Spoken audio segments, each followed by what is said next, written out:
vamos dar continuidade ao nosso estudo e já tínhamos prometido alguns domingos começar com essa questão, que é a questão 861 do Livro dos Espíritos, ainda no item da fatalidade. Nós temos reforçado esse ponto desse capítulo, que é o de que não há uma fatalidade do mal, que isso que a gente chamaria de uma fatalidade do mal, quer dizer, eventos desagradáveis, sofridos, difíceis, dolorosos, pelos quais nós passamos ao longo da existência, eles são contingências necessárias à nossa evolução, e sempre o resultado de algum tipo de ação imprudente, negligente, maldosa, perversa que tenhamos cometido, ou nessa encarnação, ou numa encarnação anterior. Então, esses eventos acabam acontecendo, eles tiram de nós, subtraem de nós o nosso equilíbrio de alguma forma, nossa alegria, às vezes inclusive o nosso prazer de viver, um pouco de nossa vitalidade, mas nós usamos a doutrina para tentar de alguma forma encontrar um sentido nisso que acontece e prosseguir vivendo, na medida do possível, no limite de nossas forças, de nossas possibilidades, para que a gente não desista, porque desistir significa abrir mão da vida, Há vários tipos de suicídio, não só o suicídio letal, que num gesto brutal subtrai a nossa própria vida, mas há pequenos suicídios ao longo da vida que consistem numa série de ações autodestrutivas e que vão minando nossa alegria de viver, nosso prazer de viver e assim por diante. Vamos pensar que em relação a tudo que acontece, tudo que se dá no nosso caminho, na nossa vida, está dentro de um projeto divino. E ontem eu estive lá na cidade de Matão, no grupo do Caibar Schutel, fazendo essa palestra. Eu fiz uma palestra sobre um livro do professor Herculano Pires, chamado Concepção Existencial de Deus, que é um livro interessante. O professor Herculano Pires, se vivo, faria 100 anos esse ano, e o Brasil inteiro está comemorando a sua obra. E nesse livro bastante interessante, ele vai propor esse pensamento, que Deus é o existente. Se ele é o existente, e ele é um filósofo, ele usa muitas referências da filosofia, da metafísica e também do existencialismo, se ele é o existente, para ele não há nem passado, nem presente, nem futuro, então tudo já está, os eventos já estão prontos aí. E, portanto, se não há passado, presente e futuro, se ele é o existente, se ele sabe exatamente tudo, se tudo, o quanto existe no universo, e isso é muito difícil da gente entender, porque exige um esforço mental muito grande, é a expressão de um pensamento divino, de um desejo divino, ao qual nós não temos acesso. Vamos pensar que tudo já está pronto, quer dizer, Deus, se ele é onipotente, para ele não há o tempo, e o espaço é povoado do seu pensamento, das suas pulsões, vamos dizer, da sua vontade, do seu desejo, ele sabe exatamente o que vai se dar daqui 1 milhão de anos, ou 1 bilhão, ou daqui 10 anos, ou amanhã, ou daqui 10 minutos. Então, ele não se surpreende com nada. Isso que a gente chama de escolha, de livre-arbítrio, etc., o é em se tratando de uma referência pessoal nossa. Por exemplo, uma questão muito interessante, nós usamos muito na doutrina espírita a ideia de livre-arbítrio, nós temos o livre-arbítrio, nós somos livres. Eu tinha um amigo lá em Matão, muito estudioso, o seu Vladimir, até, o seu Vladimir, teve gente, adora, lembra dele, Ele era muito interessante, ele dizia assim, nós temos um certo livre-arbítrio, ele dizia, E como que ele justificava isso? Através de uma questão muito simples. Por exemplo, Se nós estamos condenados à imortalidade da alma, nós não temos a liberdade, por exemplo, de não querer existir mais. Então vamos supor que eu, espírito, não queira viver mais, eu queira cometer suicídio, mas eu não queira acabar com a minha vida física, eu queira acabar com aquilo que eu sou mesmo. Eu quero colocar um fim nessa experiência, eu não quero existir mais, e aí eu desencarno, chego do outro lado e eu falo, eu quero cometer um outro aqui em cima, porque eu não quero existir mais. Eu não tenho essa possibilidade.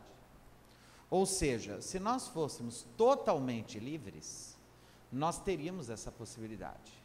Mas nós estamos condenados a existir para sempre. E isso é extremamente limitador da nossa liberdade.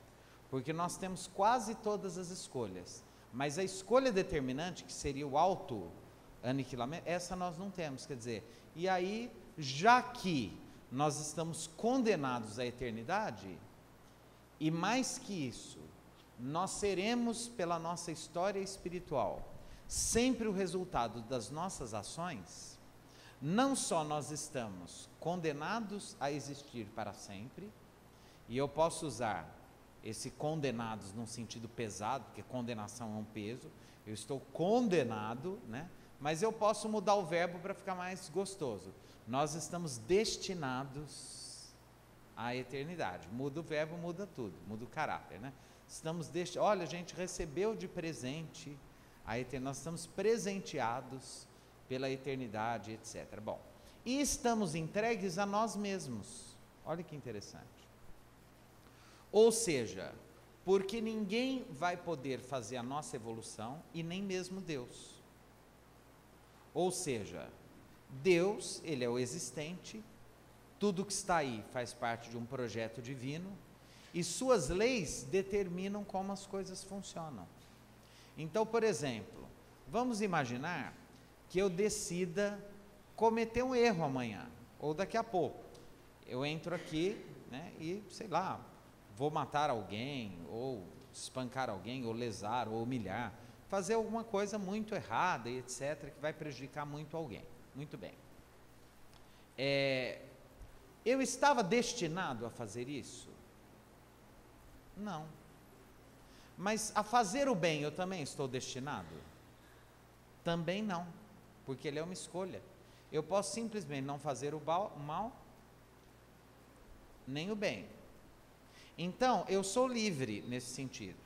Sou eu que escolho fazer o bem ou o mal. Porém, para o existente, que é Deus, isso jamais será uma surpresa, porque isso vai ser produto de uma liberdade minha, mas que ele já sabe qual vai ser a escolha. Porque se ele não souber, ele não é onisciente. E se ele não é onisciente, ele não é Deus, ele não sabe tudo. Se ele ficar lá em cima assim, vamos ver o que o André vai fazer com isso.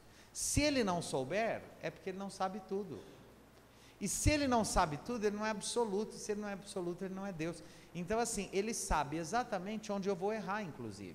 Vamos supor que daqui 200 anos, numa outra encarnação, eu vá cometer alguma coisa muito séria, muito grave, né? Para nós vamos falar, olha, ele escolheu livremente, foi a escolha dele, ok.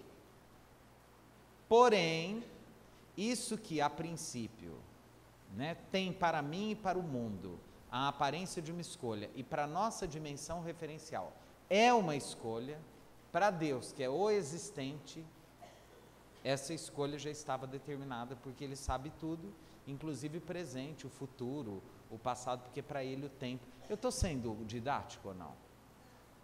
Não? Está confuso? Vou começar de novo. Estou assim, dá para entender um pouquinho assim? Então, quer dizer, depende da referência que a gente tem, né? Isso que para a gente é liberdade e escolha, para o existente, que é Deus, que sabe tudo, não é uma surpresa, porque ele sabe exatamente onde nós vamos cair, de que forma nós vamos reagir a isso, porque ele sabe tudo, e sabendo, porque se ele não soubesse tudo, ele não seria Deus. Bom, ora, se é assim, tudo está certo, inclusive o que está errado. Olha que interessante. Eu, inclusive, durante a palestra ontem, lembrei daquele samba. Tudo está no seu lugar. É isso aí. Essa música é existencial espírita, né? Tem uma outra que eu descobri que é espírita também, que é aquela assim. O que será o amanhã? Responda quem puder. Né? Quem que pode? Deus. Mas quem? Ninguém. O que irá me acontecer, o meu destino será como Deus quiser. E é verdade? É. E o que Ele quer? Ele quer exatamente como vai ser. E como vai ser? Vai ser aquilo que eu faço com a minha liberdade, o tempo todo. Mas, inclusive, aquilo que eu faço com a minha liberdade já está escrito. Olha que coisa estranha. Né? Quer dizer, inclusive as coisas ruins. Mas não que esteja determinado, né, pelos bons espíritos ou por mim, algo ruim. Isso é um projeto muito superior que a gente não tem acesso, né? Mas tem um capítulo do Evangelho muito interessante que diz o seguinte: é preciso que venha o escândalo, mas ai daquele por cujas mãos o escândalo vem. É difícil entender essa lição. O que é preciso que venha o escândalo? Quer dizer, as coisas ruins, num dado momento do nosso quadro evolutivo, elas são necessárias para ajustes do ponto de vista da justiça divina, né, dos nossos compromissos espirituais, etc. Porém, aqueles por cujas mãos as coisas ruins acontecem, estão naquele momento se comprometendo. Então vamos imaginar que eu, no meu projeto reencarnatório, tenha decidido lá, eu junto com os meus mentores espirituais, os espíritos tolerantes comigo, que me ajudaram, né, que têm paciência comigo e me ajudam a cada encarnação a traçar esse projeto aqui, decidiram que eu vou morrer, sei lá, assassinado por volta dos 50 anos, certo? Num assalto, vamos imaginar, né? E realmente, o que os espíritos vão fazer? Quando chegar aquele momento de eu ter que passar por essa desencarnação violenta, dolorosa e etc., eles vão dar um jeito de deixar aí próximo de mim aquele espírito que já está procurando alguém para assaltar e matar. Eles vão fazer de tal forma, né? Agora, ele antes de reencarnar, falou, eu vou ser assassino? Não. Por quê? Porque ninguém projeta fazer o mal, né? Quando a gente reencarna, a gente quer acertar. Aí chega aqui, esquece o que planejou e se engendra por descaminhos. Mas os espíritos superiores, nós somos, às vezes eu me sinto tão estranho, porque lendo sobre essas coisas, a impressão que a gente tem é que nós somos as peças de um jogo de xadrez. E que tem gente muito superior a nós, em várias situações, nos conduzindo no caminho da existência. Sem querer, nós somos peças nesse jogo, né? Esse sem querer, entre aspas, quer dizer, a gente pensa que está sendo, mas na verdade há forças que estão por trás, atuando exatamente para que o projeto se realize, nosso projeto pessoal, e o projeto divino também se realize. E o que é esse projeto divino? Esse projeto divino é um projeto de beleza. Nós caminhamos para o belo, para o bem, né? Para uma vida boa, bonita, feliz, mas não necessariamente uma vida na Terra, né? Para uma experiência existencial que pode transcender, que pode ser em algum outro ponto do universo, né? Na condição de espíritos felizes. Esse é o projeto, né? E belos, né? Nós seremos luzes, quer dizer, nós temos aí o universo infinito, tudo caminha para a harmonia e a beleza, né? Por isso a natureza, por exemplo, é um exemplo disso, né? Nós estamos aqui diante de flores tão lindas que são a expressão dimensão estética do projeto divino para o mundo e para todos nós. Então a questão 861, ela coloca: o homem que comete um assassinato sabe ao escolher a sua existência que se tornará assassino? É uma questão importante. Quer dizer, ele sabe que ele vai ser assassino lá na frente? E os espíritos respondem: não. Olha que interessante. Não. Ponto. Não. Sabe apenas que ao escolher eventualmente uma vida de lutas, terá a probabilidade de matar um de seus semelhantes, mas ignora se o fará ou não, porque estará quase sempre nele tomar a deliberação de cometer o crime. Ora, aquele que delibera sobre alguma coisa é sempre livre de a fazer ou não. Se o espírito soubesse com antecedência que, como homem, devia cometer um assassinato, estaria predestinado a isso. Então, quer dizer, estaria, reencarnaria para cometer o mal. Sabei, então, que não há ninguém, olha a palavra dos espíritos, não há ninguém predestinado ao crime, e que todo crime, como todo e qualquer ato, é sempre resultado da vontade e do livre-arbítrio. Olha que interessante, todo crime, como todo e qualquer ato, inclusive o ato positivo, bom, benéfico, bonito. Então essa liberdade nos coloca diante, do bem e do mal, da construção e da destruição, do sim e do não, como seres livres. Nós vamos ter que escolher. Porém, daqui a pouco a gente volta para a resposta. Há uma orientação dos espíritos, uma informação de que tudo caminha para o bem e para o belo. É o que a gente vê em geral? Sim.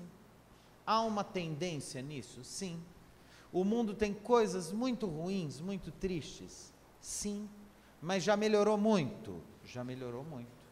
Tanto que quando a gente tem contato com coisas muito desumanas, muito perversas, muito feias, vira notícia, a gente fica muito chocado, Esses dias, uma amiga minha disse que o irmão dela deu umas cintadas na filhinha, que acho que tem 5 anos, que é muito arteira e tal. E ela virou para a menina, que é a sobrinha dela, e falou assim: a próxima vez que o papai te bater, você liga para mim que eu vou chamar a polícia. E esses dias, o irmão ligou para ela e falou: o que você falou para minha filha? Ela falou: por quê? Porque eu falei: eu vou te bater. Ela falou: bate, que a titia falou que vai ligar para a polícia. Olha que coisa interessante. Quer dizer, hoje, antigamente, bom, todo mundo sabe do que eu estou falando aí. Houve um tempo em que se batia em criança por qualquer coisa, não é? Se apanhava muito? Criança apanhava muito? Apanhava muito. Tudo bem que hoje apanha pouco, mas antes apanhava muito. Mas não é que apanha pouco. A gente viu que existem alternativas para a educação sem precisar usar a violência. Ninguém precisa apanhar, não é criança. Nenhum ser humano precisa. Não é verdade? Quer dizer, qualquer gesto de violência contra o outro, é muito comum a gente ver: isso aí tinha que apanhar um sujeito. Não, não tinha, ele tem que reencarnar.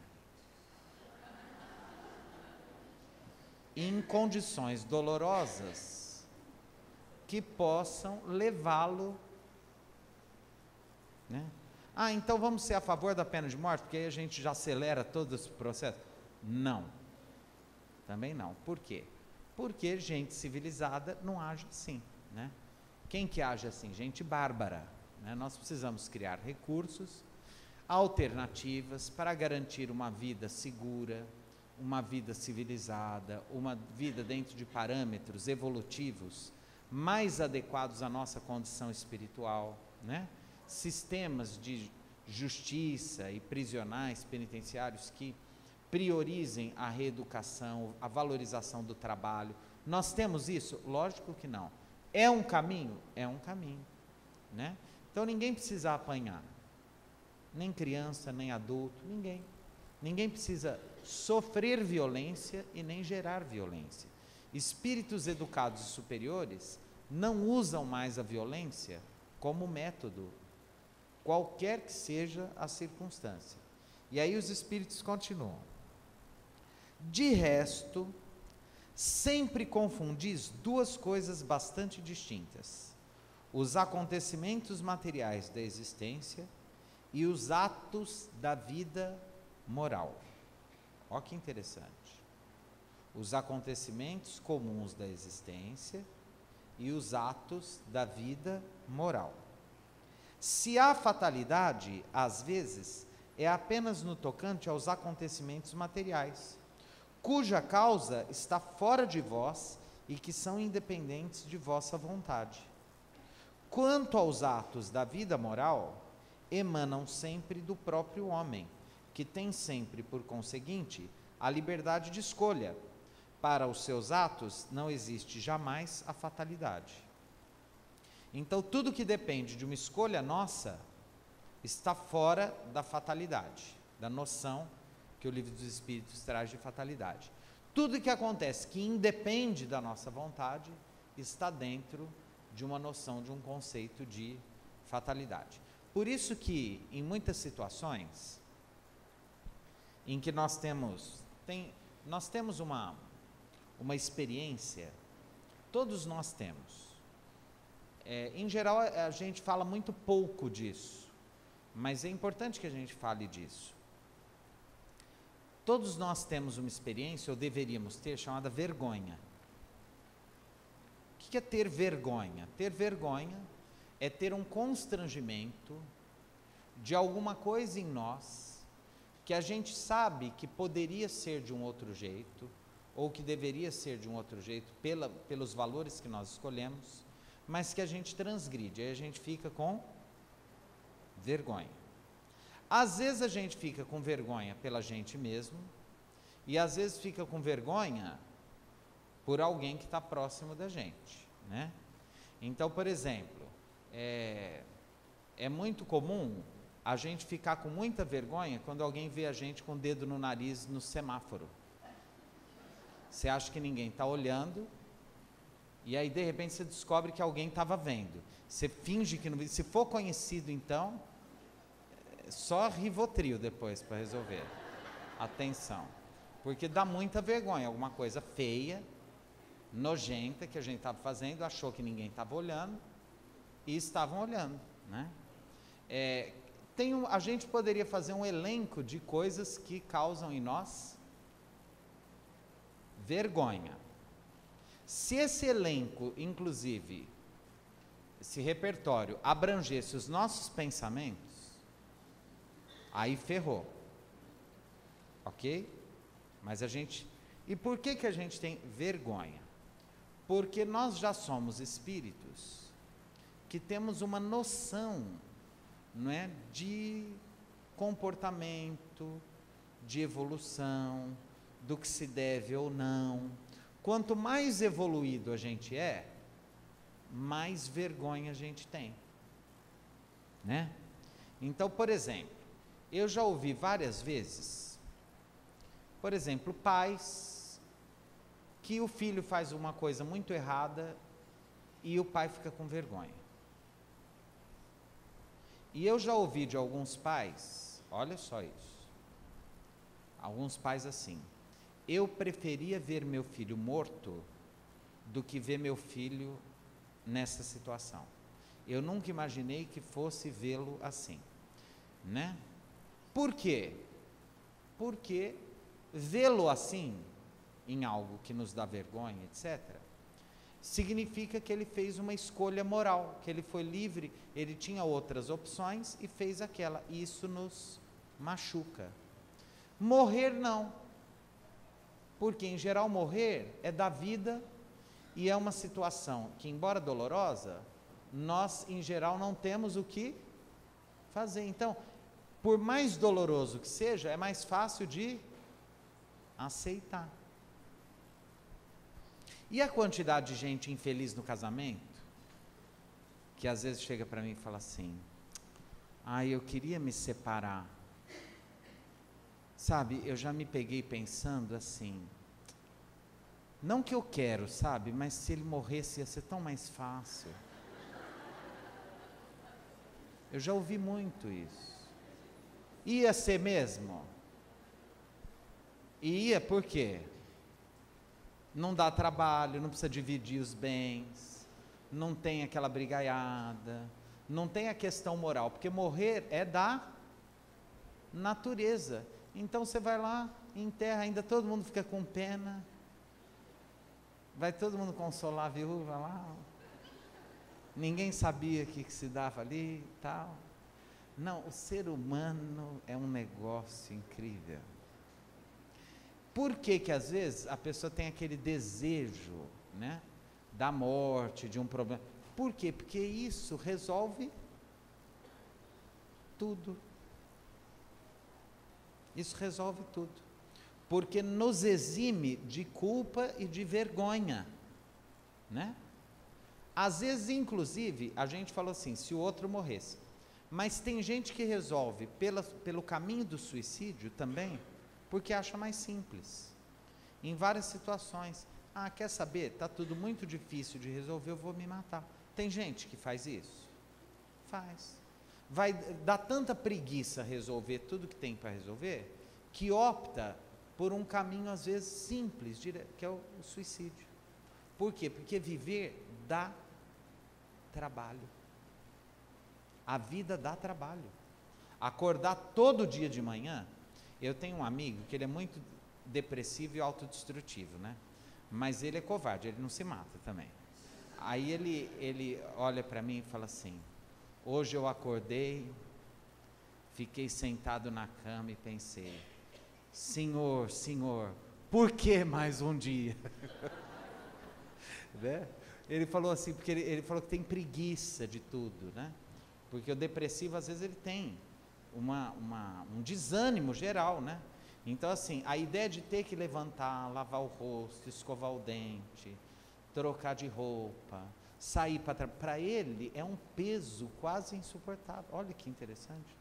A minha avó contava uma historinha bonita, a dona Tininha, que na minha casa a gente sempre lembra dessa historinha. Um sujeito que era tão preguiçoso, que ele parou de trabalhar e parou de comer, ele morava na roça.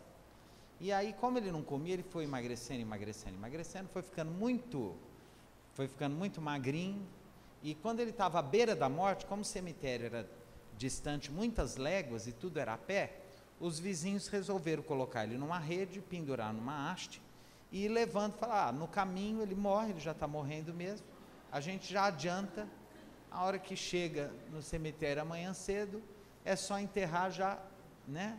A gente adiantou bem o serviço.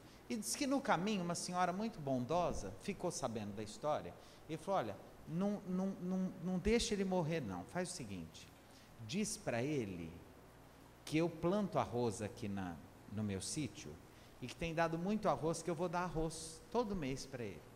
Ele não precisa plantar, me sobra muito, não vai me fazer falta, e eu vou dar meu arroz para ele. Aí diz que um sujeito foi lá, abriu a rede, falou, tem uma veinha aí, que diz que vai te dar arroz todo mês, o que você acha? Ele disse que abriu um olho, ele estava com os 2 olhos fechados já assim, disse que ele abriu um olho e falou assim, mas é com casca ou sem casca? E aí disse que o moço falou, é com casca ou sem casca? A velhinha falou, é com casca, né? Aí ele falou, é com casca, disse que ele falou, toca o enterro. Tem gente que na vida é assim. Então, lá na minha casa, a vida inteira, quando a gente está com muita preguiça, a gente se fala um pro outro, ei, é com casca ou é sem casca? Ficou essa tradição lá, né? Com casca ou sem casca? Porque viver dá trabalho. Tomar remédio, ir no médico, lavar roupa, passar roupa. Quanta roupa, hein, Diva? Nossa Senhora, hein? E lava roupa, entrega roupa, e passa roupa.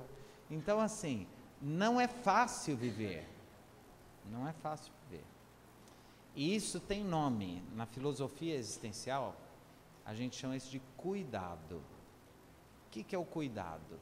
São as obrigações do dia a dia que são fundamentais para que a vida aconteça, né?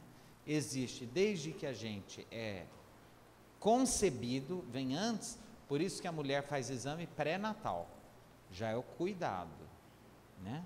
E vai inclusive depois da morte, quando a gente arruma o corpo, cobre de flores, etc. e tal, a gente está cuidando, né? Então o cuidado vem de antes de nascer e vem depois de morrer. E quando a gente ora por um ente querido que se foi, etc., isso também é cuidado, a gente está cuidando, mesmo o outro tendo partido, né?